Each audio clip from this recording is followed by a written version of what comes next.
Did you know that I do a lot of my YouTube work in PowerPoint? Here, let me zoom out a bit and show you. Pretty wild, isn't it? And I don't even have a reason for doing things this way other than it started off as a joke and it never really stopped.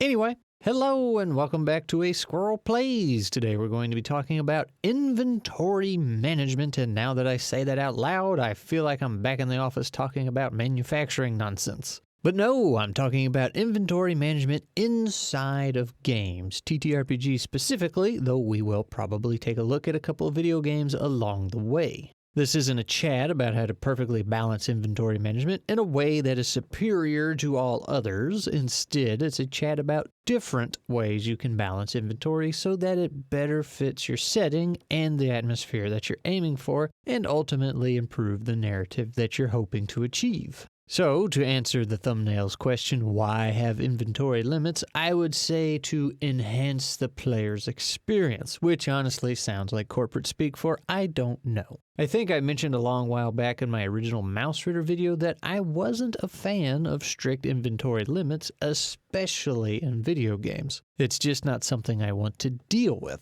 That said, the way Mausritter handled it, I think it greatly enhanced the game's atmosphere and really made you feel like you were a mouse scrounging to survive. That game mechanic of inventory management enhanced the narrative, and that's what we're going to have a look at today. Now, of course, there's different ways to manage your inventories in games, but I feel like typically they fall into one of three types, or sometimes even two of those combined. You have the carryweight and item weight approach, which is how the Elder Scrolls series and Fallout series tend to roll, as well as D&D 5e. Your character is allowed to carry so many pounds of weight, and each item in the world weighs so much. This means if you can carry 100 pounds of loot, then you can get around just fine carrying 400 little quarter-pound bottles. In other words, it can sometimes get just a little bit silly with the amount of things you can carry and still be within the rules. The second type would be basic inventory slots. Sometimes it's just your bag, sometimes it's your bag and your body. Mausritter, for example, gives you both bag slots and slots on your body to equip things. And on that note, I did find this cool thing while working on the script. It's called Morgan Brackish Meadows Anti-Hammerspace Atom Tracker blah blah blah.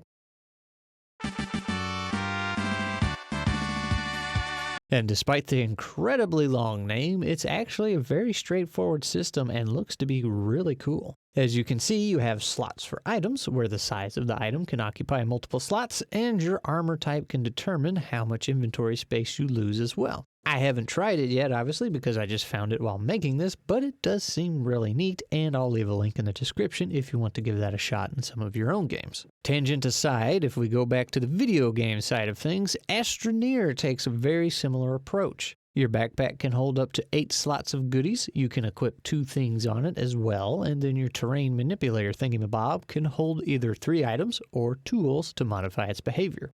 Now, the third type is the Tetris inventory, and to be completely fair here, I hate these. I don't know if a TTRPG out there uses this approach, but more than a few video games do, and I find it to be more annoying than anything else. It would probably be more enjoyable for a TTRPG since it'd be on a smaller scale, but still, meh. That said, despite how little I may like this approach, it doesn't make it inferior to these other two styles. But the question is, which one works for the game you're trying to run? Should your inventories be super limited? Should they be infinite? Or should they be somewhere in the middle? So ask yourself this: what are you trying to gain by limiting inventory space? If it's to restrict players and keep them from hoarding things and doing silly shenanigans, as things typically go in a TTRPG, then you might just want to have a better session 0. Game rules and mechanics work a whole lot better when they fit and enhance the setting and make sense and aren't there solely for restricting and punishing the player. Take Dim Day Red, for example. Heat is something you constantly have to worry about. Yes, it can be extremely punishing and really limit what you do, but it exists because the narrative is that the world is slowly ending due to it burning up. It makes sense that it's there, and since it's a huge part of the story, it's also a pretty important mechanic in the game. Take that logic over to Mausritter, where you play as tiny little mice trying to survive in the wild.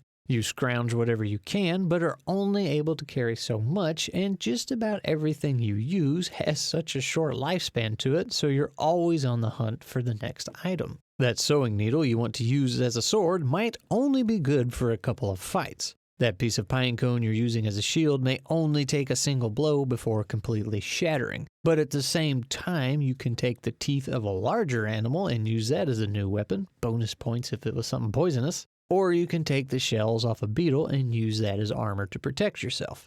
In other words, it's rough out there, kid. You're a small creature in a very big world, and you're the prey trying to live to another day. It makes sense your little body can only carry so much, and this limited inventory space coupled with the needs for constant scrounging due to the durability mechanics really adds to the flavor this game is trying to bring and get you in the zone.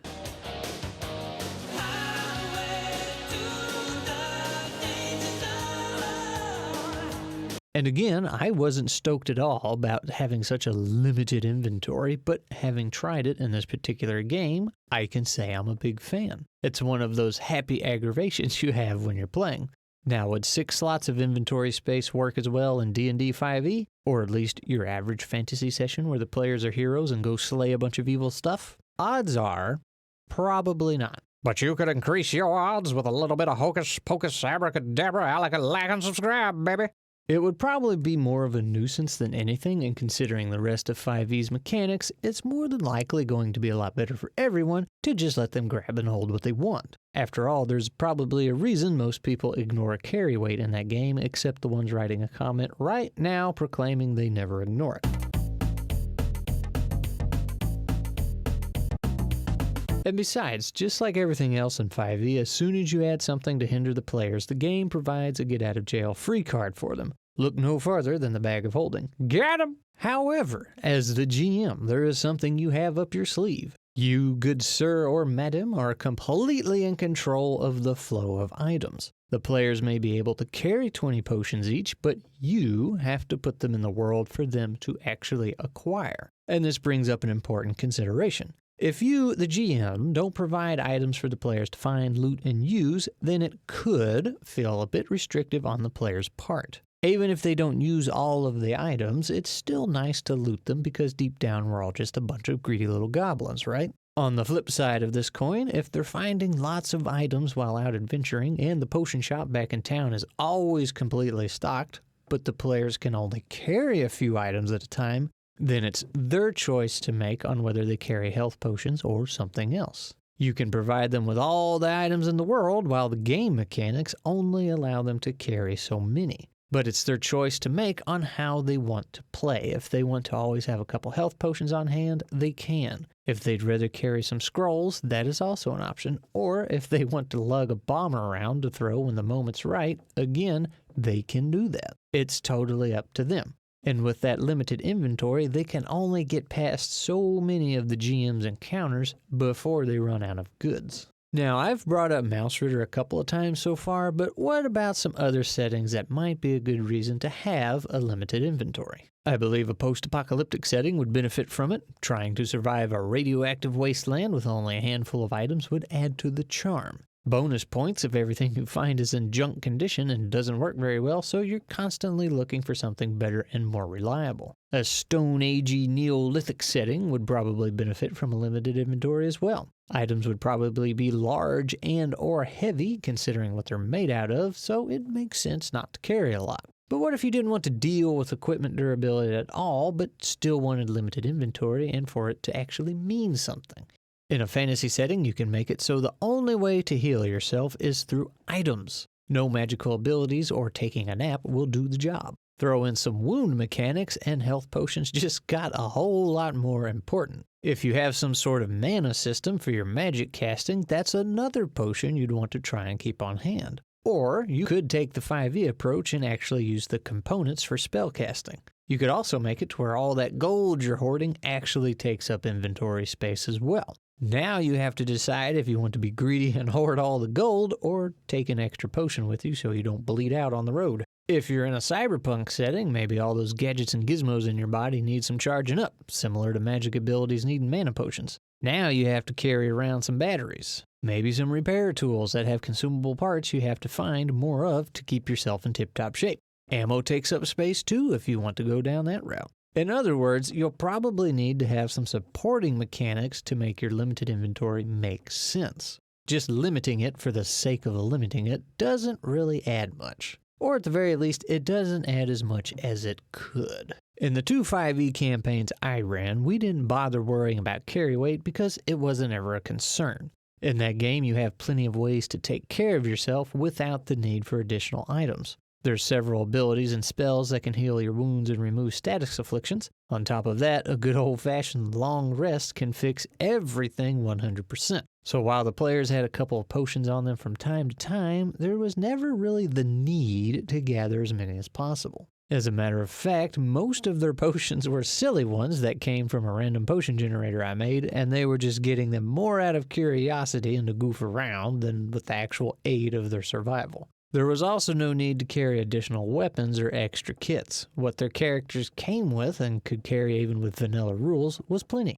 So putting a limit on the inventory wouldn't have done anything narratively, and it just would have added one more thing for them to keep up with. And we could keep going, but I hope you get the idea by this point, or at the very least, you get some ideas to use in your games going forward, and how you may want to adjust your inventory limits to enhance the game for your players. And with that said, let's move on to today's shoutout. Today's shoutout goes to Jimmy, also known as James the Koopa Troopa. And he's wearing a Teenage Mutant Ninja Turtle shirt, so I'm guessing he must really like turtles. And I'll admit, they are pretty darn cool.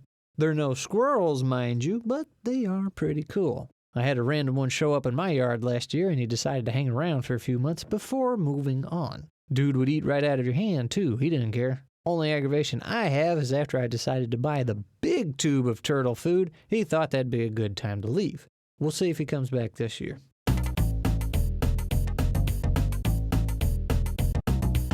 What a wonderful day! Anyway, that's it, ladies and gentlemen. It's your turn to tell me what your favorite types of inventory systems are, be it in a TTRPG or a video game. Do you usually ignore the limits and just go with what feels right? Do you like strict inventory limits? Is a bag of holding stupid? The answer is yes. Squirrel out!